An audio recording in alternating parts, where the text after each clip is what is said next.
Preste muita atenção naquilo que Deus nessa noite tem para falar com você. Talvez você está apelando para remédio, para um profissional, um terapeuta, para um psicólogo, psicanalista, um psiquiatra, para um conselheiro. Tudo isso é válido, mas nada se compara à palavra dele. Nada, nada, nada. Aquele que faz do céu o seu trono e a terra estrado para ele colocar os pés. Nada se compara. Aleluia. Verso 28 do capítulo 40. Não sabes, não ouvistes o que o eterno Deus, o Senhor, o Criador dos fins da terra, que ele nem se cansa, nem se fadiga, é insondável o seu entendimento, que dá força ao cansado, multiplica as forças ao que não tem nenhum vigor. Jovens se cansarão e se fadigarão, e os moços até cairão, mas os que esperam no Senhor, aleluia, renovarão as suas forças. Você pode repetir comigo isso aqui? Mas os que esperam no Senhor renovarão as suas forças. Olha para o seu irmão que está do seu lado e diga: mas os que esperam no Senhor renovarão as suas forças e subirão com asas como águias, correrão e não se cansarão, caminharão e não se fatigarão. Aleluia. Pode se sentar. Esse texto do profeta Isaías vem trazer para mim e para você uma palavra de ânimo. E se é algo que nos dias de hoje nós mais estamos precisando, é nos animar. Estamos precisando de ânimo.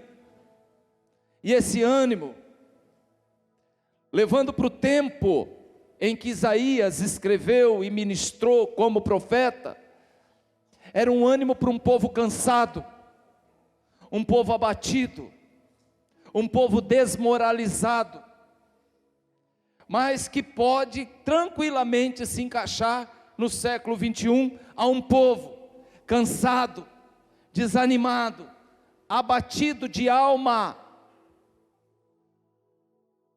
que somos essa geração que nós estamos vivendo. Esse povo pode ser eu e você. Isaías, só para dar um pano de fundo, para falar um pouquinho desse homem, ele está na galeria dos profetas maiores da Bíblia, 750 anos antes de Cristo, um homem que conhecia Deus de uma forma tremenda, de forma tão intensa, que Deus fez dele um profeta messiânico. É o profeta que mais ilustrou e mais, na questão de detalhes, diz que 750 anos depois viria o Cristo, o Salvador do mundo, o Messias. O ministério de Isaías, para vocês terem uma ideia, ele passou pelo menos por 5 reinos. 5 reinos. Ele começa lá no reino do rei Uzias e vai terminar no reino de Manassés. Aí no meio tem Jotão, aí no meio tem Acás, e aí no meio tem Ezequias. 5 reinos. E ele só vai encerrar o ministério dele no reino do rei Manassés, filho de Ezequias, porque ele foi morto pelo próprio Manassés. Isaías, apesar do seu status de grande homem de Deus para a época, respeitadíssimo em Israel, ele não se vinculou a nenhum desses 5 reinos. Ele não fez aliança com nenhum deles. Ele tinha uma aliança muito forte com o Eterno. Isaías, ele era um profeta. E um profeta, meu irmão, tanto naquele tempo como nos dias de hoje, é aquele que representa Deus diante dos homens. Eu, quando estou com a minha Bíblia aberta e Deus está falando, eu sou profeta dessa noite, porque eu estou trazendo a palavra de Deus para vocês. Isaías, ele foi, durante todo esse período profético dele, ele foi imparcial. Seu chamado de homem de Deus, ele não teve momento algum de ter nenhum vínculo político com ninguém. E o seu chamado era de homem de Deus e não político de Deus, porque isso não existe. Em outras palavras, Isaías não politizou a fé, Isaías não politizou a igreja, ele não misturou uma coisa com outra, e muito menos ele politizou seu ministério. É independente, igreja é igreja. Qual é o trabalho da igreja diante da política? Orar pelos nossos governantes e só. Essa tem sido a pegada, a caminhada da IBP nesse tempo todo. Em outras palavras, Isaías, ele simplesmente fez o que a maioria dos ministérios da terra deveria fazer. Cumpriu o seu chamado, honrando o nome de Deus. E eu aqui quero abrir um parênteses, meu irmão, porque nossa igreja mudou muito, muita gente chegou. E eu quero, uma das coisas que eu mais quero na IBP, e por que eu estou falando isso? Porque eu estou em ano político, nós estamos em ano político, e já começou a chegar, tá bom? Já começaram a chegar, já começaram a voar, né? Pastor, quanto tempo não te vejo? Eu falo, faz 4 anos. Está precisando de alguma coisa? Tá bom. Então, tudo que jamais eu quis na IBP foi politizar a nossa igreja, influenciar o rebanho na política, porque eu sei que nesse meio não existe bom, porque bom, quem Jesus falou assim, que bom é Deus. Quem é a igreja?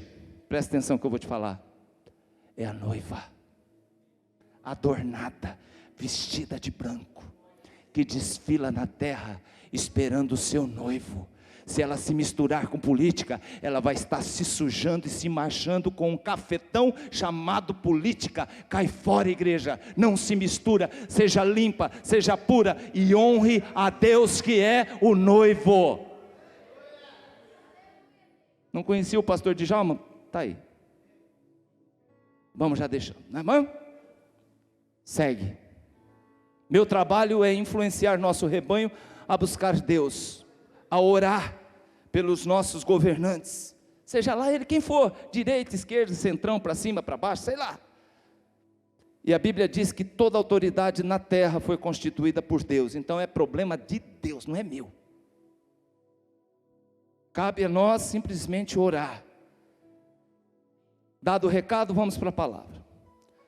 O texto de Isaías me inspira já desde o começo, verso 28, porque fala e mostra aqui as credenciais do eterno Deus, o Senhor,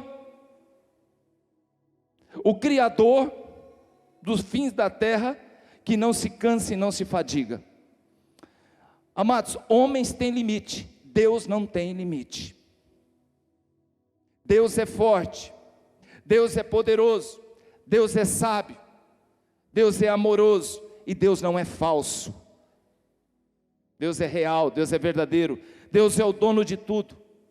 Deus não é como o homem, que ele é limitado, ele é finito, o homem morre, Deus não morre. Deus é Deus, a palavra do Senhor diz que ele é Deus de geração em geração, de eternidade em eternidade. Meu querido, é esse Deus que nós amamos e servimos, que nós estamos na presença dele, aquele que é de eternidade em eternidade. Deus está vivo, e Ele está vivo com todos os seus atributos, e força, e o seu poder de Senhor e Criador, e nessa noite é bom colocar mais alguma coisinha, e Pai. O texto no verso 29 diz, faz forte o cansado e multiplica as forças de quem não tem nenhum vigor.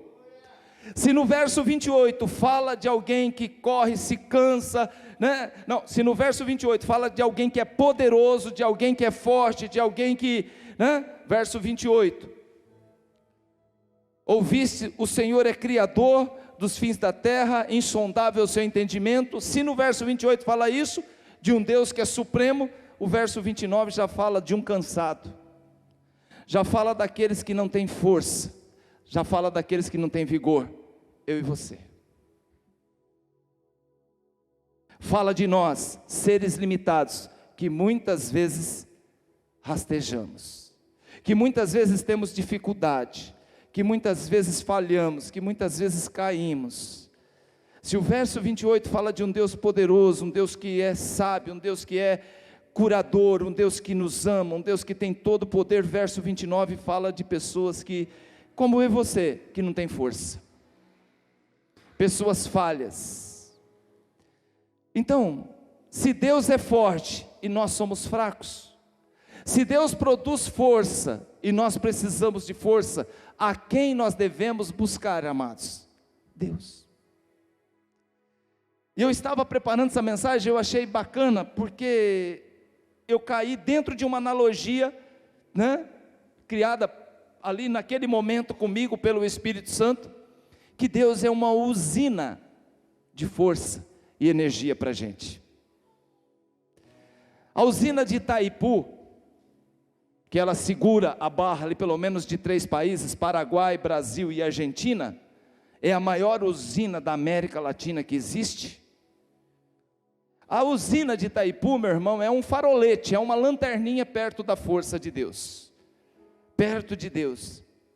Hoje você, para ter uma energia, você vai ali, toca no interruptor. Você não imagina o que acontece no mundo da energia e da eletricidade, para essa força chegar ali no teu interruptor, dar o curto lá e acender a luz.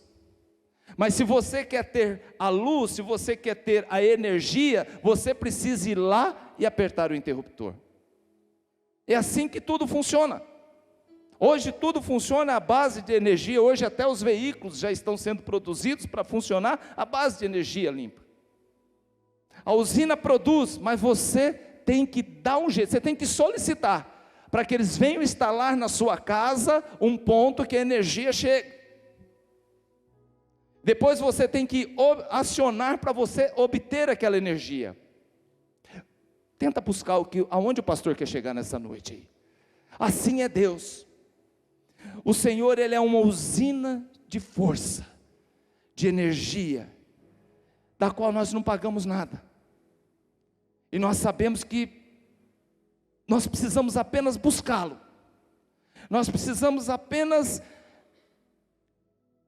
movimentar de alguma forma o nosso coração, o nosso desejo, para que seja acionado na nossa vida essa força. Você consegue ver energia? Você consegue ver a energia transitando nos fios de cabos, tanto da rua? Não. Mas você sabe que ela existe. Você sabe que essa energia está lá. Você pode sentir. Sua casa está ligada por algo invisível, mas que produz dentro da sua casa o conforto, a satisfação, né? Para que você tenha uma vida melhor. E eu pergunto, você consegue ver a energia de Deus? A gente não consegue. A gente não consegue ver, mas a gente consegue sentir. A gente sabe que ela existe. Assim como a energia elétrica, a gente não vê. O que vê são os resultados. E é aqui que eu quero te provocar. Quando você aperta aquele botão, você vê o resultado. Quando você busca Deus e a força do seu poder, você vê o resultado na sua vida. Mas para isso precisa buscar. Para isso a gente precisa ter esse entendimento. E eu quero te animar a acreditar nessa analogia, que Deus é uma usina de força para nos dar força. A força de Deus quando chega, e a palavra do Senhor diz aqui que ela faz forte o cansado e multiplica as forças de quem não tem nenhum vigor. Quando a força do Senhor chega, você se transforma. Quando a esperança, que é a força do Senhor, embutida na força do Senhor, ela chega em você, você reacende, você se anima, e você até recebe a cura. Amados, quem já morou em sítio aqui? Eu não vou perguntar não, tá? Mas eu sei que aqui tem gente que aqui já morou na roça, que não tinha energia elétrica. O irmão Paulo já levantou. Vamos lá. Quem aqui já morou na roça que não tinha energia, levanta a mão. Pronto, todo caipira, aleluia. Igual o pastor. Gente, como que era aquele negócio? Vai falar que aquilo era um trem de Deus? Quem tomou banho naquela lata que você puxava na corda, amarrava lá na coisa lá, e abria aquele negócio lá que não era energia, você tinha que esquentar a água. Ao tempo que demorava para você esquentar a água, misturar a água, colocar na lata, né? Subir a corda, enganchar lá, entrar. Irmão, como que é hoje?